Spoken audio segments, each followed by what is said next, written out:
কষ্ট হবে না। আর আমারও ফ্লোরে ঘুমানোর অভ্যাস নাই, তাই খাটে শুয়ে পড়লাম। আমি একদিকে শুয়ে আছি, নিতু অন্যদিকে, আর আমাদের মাঝে কোল বালিশ দেওয়া আছে। তুই কি ওই মেয়েটাকে সত্যিই ভালোবাসিস? কোন মেয়ে? আপনি যার সাথে কথা বলছিলেন? ও, জুয়ের কথা বলছিস? বাসি তো। কি বললি তুই? কিছুদিন পরে তোর সাথে আমার বিয়ে, আর তুই অন্য একটা মেয়েকে? কি হয়েছে তোর? এমন করছিস কেন? আমি কাল তাদেরকে বলবো আমি এই বিয়ে করবো না, তুই অন্য একটা মেয়েকে ভালোবাসিস। তোকে যদি আর কোনো দিন দেখি কোনো মেয়ের সাথে, তাহলে তোর খবর আছে। 100 বার বলবো। তবে তোর কি? আমার কি জানিস না? না, তোর কি? আমি অন্য মেয়ের সাথে কথা বলবো? আমি তো হবো বউ, তাই আমার অনেক কিছু। আমি অবাক হয়ে নিতু রাগি চেহারার দিকে চেয়ে আছি। রেগে গেলে মেয়েদের খুব মায়াবী লাগে। নিতুকে আজ এভাবে না দেখলে বুঝতেই পারতাম না। হঠাৎ করে খেয়াল করলাম নিতুর ঠোঁট দুটা কাঁপা শুরু করে দিয়েছে। ধীরে ধীরে আমার দিকে এগিয়ে আসছে। এই অবস্থায় আমার বুক ধুক ধুক করা শুরু করে দিয়েছে। কি করবো বুঝতে পারছি না। নিতুকে সরিয়ে দিতেও পারছি না। ওর মিষ্টি ঠোঁটের ছোঁয়া মিস করতে ইচ্ছে করছে না। নিতু একেবারে আমার কাছে চলে আসছে। ওর নিঃশ্বাস আমার মুখে এসে পড়ছে। নিজেকে আর ঠিক রাখতে পারলাম না। ঠোঁট দুইটা এগিয়ে দিয়ে নিতুর মিষ্টি ঠোঁট চেপে ধরলাম। এই যেন এক অন্যরকম অনুভূতি, যা বোঝানোর সামর্থ্য আমার। এইভাবে কতক্ষণ ছিলাম মনে নাই। আমার দম বন্ধ হয়ে আসছিল, নিঃশ্বাস নিতে কষ্ট হচ্ছে। কিন্তু ছাড়তে চাইছেই না। মনে হচ্ছে সারা জীবন এইভাবে আমাকে ধরে রাখবে। আমি আর পারছি না, আমার দম পুরোপুরি বন্ধ হয়ে আসছে।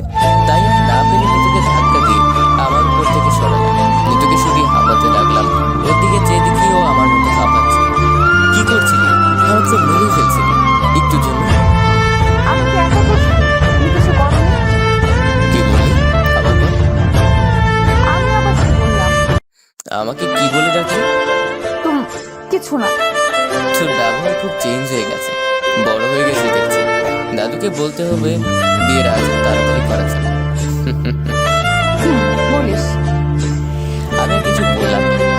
কথা বললে কথা লম্বা হবে, আর ঘুমো চলে আসছে। তাই কোনো কথা বললাম না। অন্য পাশ হয়ে চুপচাপ ঘুমোতে গেলাম। ঘুম চলে আসছে, হঠাৎ মনে হলো কেউ আমাকে টান দিয়ে অন্য পাশ করছে। সাথে সাথে ঘুম উঠে খেয়ে গেল। চোখ খুলে দেখি নিতু এসে আমাকে জড়িয়ে ধরে আমার বুকে শুইতেছে। এই কি করিস তুই? কই কই কিছু না। এখনো তো কাছে আসা ঠিক না। আমি কথা বলার সাথে সাথে আবার এসে আমার বুকে শুয়ে পড়ল। নিতু কি করছিস এসব? সরিয়ে দিতে চেষ্টা করলাম। আমি আমার হবু স্বামীকে জড়িয়ে ধরছি, তাতে তোর কি? ছাড় বলছি, এসব ঠিক না। আবার ছাড়াতে চেষ্টা করলাম। চুপ থাক, না হলে আমি চিল্লানি শুরু করবো। আমি চিল্লিকে সবাইকে বলবো তোর এইসবের কথা। আমি কান্না করে চিল্লাইতেই সবাইকে বলবো তুই আমার রুমে এসে আমার সাথে জোর করছিস। তখন কি হবে বুঝতে পারছিস তো? আর কিছু বললাম না। এমন করে এর আগে ও একদিন আমাকে ফাঁসিয়েছে। এখন যদি বকে আর ওর সাথে জোর করছি, তাহলে খাই আর আম্মু আমাকে মেরে কুচি কুচি করে নদীতে ভাসিয়ে দিবে। আর দাদু যদি আমাকে ধরার সুযোগ পায়, তাহলে আমার কি হবে আল্লাহ জানে। এখনো ছোট চাচা ছোট চাচি রয়ে গেছে, ওদের কথা নাই বলে। তাই চুপচাপ শুয়ে আছে। এটি যখন আমাকে জড়িয়ে আছে, তাহলে আমিও জড়িয়ে ধরি। তারপর আমিও জড়িয়ে ধরে জড়িয়ে পড়লাম। সকালে ঘুম ভাঙার পর দেখি নিতু আমার বুকে খুব আরামে ঘুমিয়ে আছে। আমি উঠতে যাবো, কিন্তু উঠতে পারলাম না। নিতুর জন্য আজ খুব তাড়াতাড়ি পাশে রাখা ঘড়ির দিকে চেয়ে দেখি এখনো ভোর 6টা। তারপরও আমার চেষ্টা করলাম নিতুকে ছাড়ানো, কিন্তু আমি যত ছাড়াতে চাই ও তার থেকেও বেশি শক্ত করে আমাকে জড়িয়ে ধরে। কোনো উপায় না পেয়ে আবার ঘুমিয়ে গেলাম। হঠাৎ ঘুম ভেঙে গেল। চোখ খুলে দেখি নিতু আমার উপর আগের মতোই ঘুমিয়ে আছে। সামনে তাকাতে আমি কেঁপে উঠলাম। দাদু আমাদের দিকে রাগি চোখে তাকিয়ে আছে। আমি দেখে ভয় পেয়ে গেলাম, তাই নিতুকে ধাক্কা দিতে লাগলাম। কিন্তু ওর ওঠার কোনো সারা শব্দ নাই, তাই জোরে একটা ধাক্কা দিলাম। কি হয়েছে? চুপচাপ ঘুমাতে পারিস না? সামনে তাকিয়ে দেখ। ওর ডানের কাছে মুখ নিয়ে বললাম, কি হয়েছে? ঘুমা চুপচাপ, কোনো কথা বলবি না। আরে সামনে তাকিয়ে দেখ। ওর মাথায় ঘুরে দেওয়ার চেষ্টা করে বললাম, কি? আরে দাদু তুমি? কি হয়েছে এসব?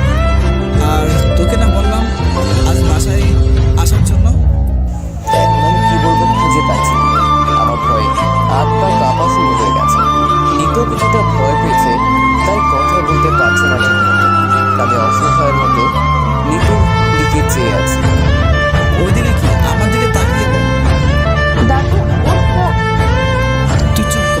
আমি তোকে বলতে বলিনি।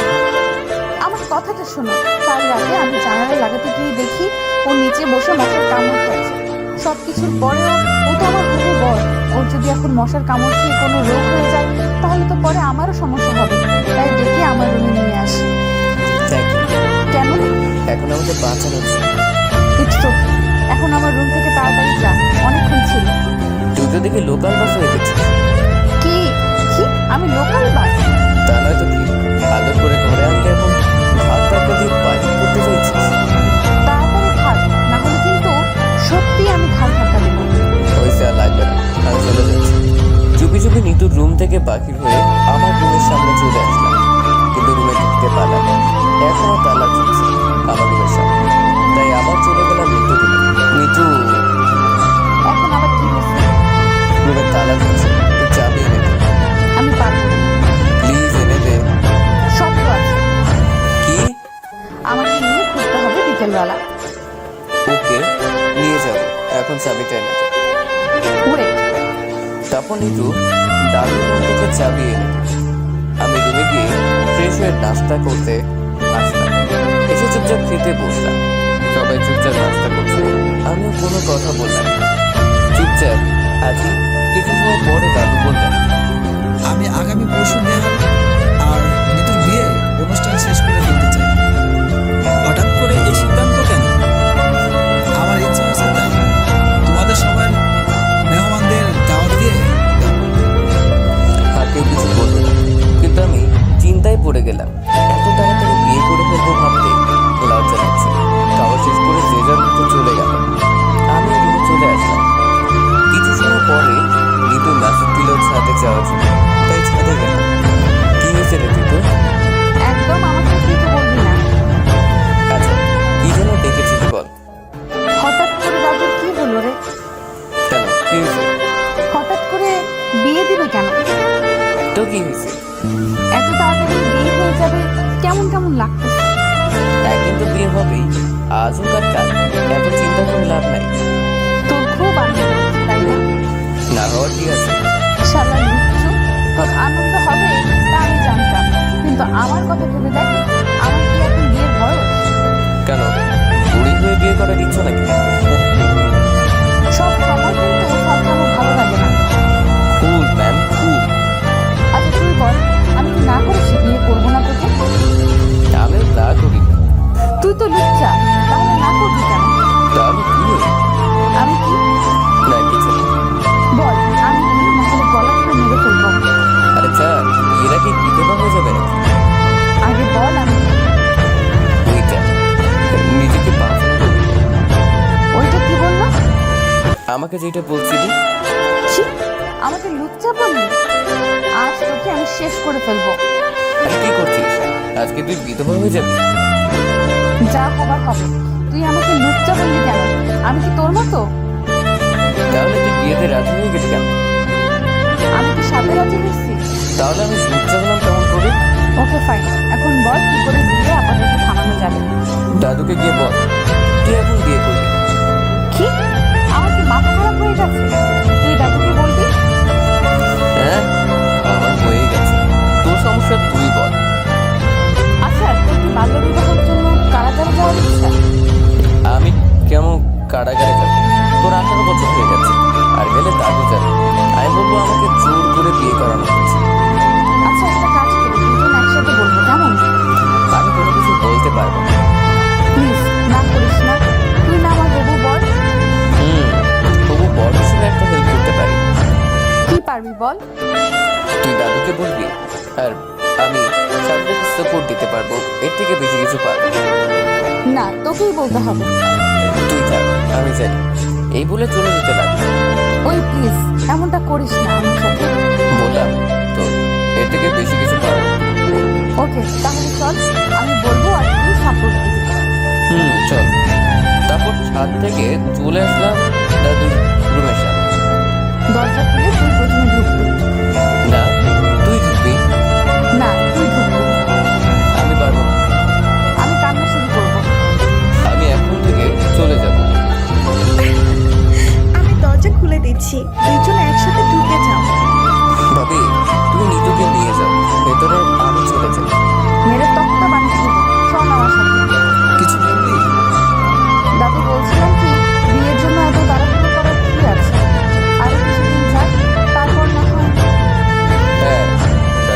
আরো কিছুদিন গেলে ভালো হতো।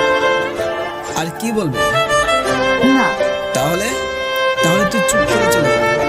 দাদু, আমরা এখনো বিয়ের জন্য প্রস্তুত নই। কি বললে? হ্যাঁ দাদু, আমরা লজ্জা করে না এই কথা বলতে? একসাথে এক বিছানায় থাকতে পারিস আর এখন বলছিস প্রস্তুত নয় বিয়ের জন্য? আমি কিন্তু অপরাধীর মতো মাথা নিচু করে দাঁড়িয়ে আছি। এখানে দাঁড়িয়ে আছো কেন? যাও এখান থেকে। আমরা দুজনের কিছু বললাম না, বলার মতো কিছুই নাই আমাদের কাছে। ইচ্ছে করছিল অনেক কিছু বলতে, কিন্তু বলে কিছু লাভ হবে না, বোধহয় নিজের ক্ষতি হবে। তাই মাথা নিচু করে চলে আসলাম। বিকালবেলা শপিং করতে যেতে হবে, দুজনকে রেডি হয়ে থেকো। দুজন মাথা নেড়ে হ্যাঁ সূচক উত্তর দিয়ে চলে আসলাম। দাদু রুম থেকে কিছু দূর এসেই নিতু আমাকে মারতে শুরু করলো। শালা লুচ্চা, তোর জন্য আজ আমার এই অবস্থা হয়েছে। তুই কেন আমার রুমে আসলি? হ্যাঁ, সবকিছু আমার জন্য, আর তুই কিছু করিসনি। আমি একটা ফোন নিয়ে পাল্টা আক্রমণ করতে লাগলাম। সব কিছু তোর জন্য হয়েছে। আমার কি দোষ ছিল? তুই যদি ভ্যাবা করে কান্না না করতি তাহলে আমারও বাইরে গিয়ে মশার কামড় খেতে হতো না, আর আজ এমন হতো না। তাহলে তুই ওই পেতনির সাথে এত রসের বিরোধ করতে গেলি কেন? এতে তোর সমস্যা কি? কি হয়েছে এখানে? আর কিছু বলা হলো না। দুজন মাথা নিচু করে দুই দিকে চলে গেলাম। আমি আমার রুমে, নিতু ওর রুমে। বিকেলবেলা সবাই রেডি হয়ে আছে শপিংয়ে যাওয়ার জন্য। আমি রুম থেকে বাহির হয়ে এসে দেখি সবাই আমার জন্য অপেক্ষা করছে। আমি আসতেই সবাই পাখি হলো। আজ নিতু দেখি মন খারাপ করে আছে। সবাই গাড়িতে উঠছে আর আমি বাইক নিতে লাগলাম। এদিকে কোথায় যাচ্ছিস? তোমরা যাও, আমি বাইক নিয়ে আসছি। আমিও ওর সাথে চাই। দাদু সবাই গাড়ি করে চলে গেল। আগে নিতু বাইকে করে যেতে লাগলাম। আজ নিতু একদম চুপচাপ হয়ে গেছে, কোনো কথা বলছে না। কি ঋতু, কথা বলিস না কেন? কিছু ভালো লাগছে না। কি হয়েছে আজ? কিছু না। এত চিন্তা করিস না, বিয়ে তো একদিন করতে হবেই। তো এত তাড়াতাড়ি করার কি আছে? আমার সাথে রাগ দেখাচ্ছিস কেন? তো কার সাথে দেখাবো? তোর জন্য সব কিছুতে গন্ডগোল থাকে। কি বললি? আমার জন্য? আমার জন্য তো কিছু হয়নি, সবকিছু তোর জন্য হয়েছে। চুপচাপ বাইক চালা, নাহলে গলা থেকে মেরে ফেলবো। হ্যাঁ, মেরে ফেল। তোকে বিয়ে করাচ্ছে তোর হাতে মরে যাওয়ার ভালো। তোকে মেরে আমি সারা জীবন জেলের ভাত খাবো, তাই না? তুই জেলের ভাত খাইলে আমার কি? কি বললি? তোর কিছুই না। না। ওকে, চলে আসলাম শপিং মলে। বাইক পার্কিং করে সবাইকে খুঁজতে লাগলাম। হ্যাঁ পাইছি, ওনাদের খুঁজে এখন ওনাদের কাছে চলে গেল। বিকাল থেকে রাত 10টা পর্যন্ত সবাই কেনাকাটা করলো। আমি আর নিতু মন মরা হয়ে ওদের সাথে ঘুরছি। আমার পায়ে ব্যথা শুরু হয়ে গেছে। একটানা 6 ঘন্টা দাঁড়িয়ে থাকা যায় আপনারা বলেন? এখন খাবার খেয়ে বাসায় যাওয়া হবে, কারণ এখন বাসায় গিয়ে রান্না করা সম্ভব না। আর বাসাও কেউ নাই যে রান্না করে রাখবে। একেবারে ফুল প্যাকেজ নিয়ে শপিং এ আসছি। রাতে খাবার খেয়ে বাসায় চলে আসলাম। আজ খুব ধকল গেছে শরীরের উপর, তাই কাপড় চেঞ্জ করে ফ্রেশ হয়ে এসে গা বিছানায় এগিয়ে দিতে ঘুম চলে আসলো। সকালে ঘুম থেকে উঠে ফ্রেশ হয়ে নাস্তা করে রুমে এসে মনে হলো আমার কিছু ক্লাসমেট আছে, তাদের সাথে তেমন যোগাযোগ হয় না। মাঝে মাঝে এফবিতে কথা বলি। এদের দাওয়াত দেওয়া প্রয়োজন, তাই যার যার নাম্বার ছিল সবাইকে কল দিয়ে দাওয়াত দিলাম। তারপর বাহিরে এসে দেখি আমাদের বাড়ি লাল নীল বাতি দিয়ে সাজানো শুরু হয়ে গেছে। আমার তো এখানে কোনো কাজ নেই, তাই ঘুরে ফিরে সব কিছু দেখতে লাগলো। এক এক করে সময় চলে যেতে লাগলো। সকাল থেকে দুপুর, আর দুপুর থেকে বিকেল হয়ে গেল। এখন আমাদের বাসায় বিয়ে বাড়ির আমেজ চলে আসছে, সব মেহমান চলে আসছে। বাসায় হই হুল্লোড় শুরু হয়ে গেছে। আমি ছাদে গেলাম শেষ বিকেলে মিষ্টি বাতাস গায়ে মাখানোর জন্য। কিন্তু কি চাঁদে এসে দেখি গায়ে হলুদের স্টেজ সাজানো হচ্ছে। আমার বিয়ে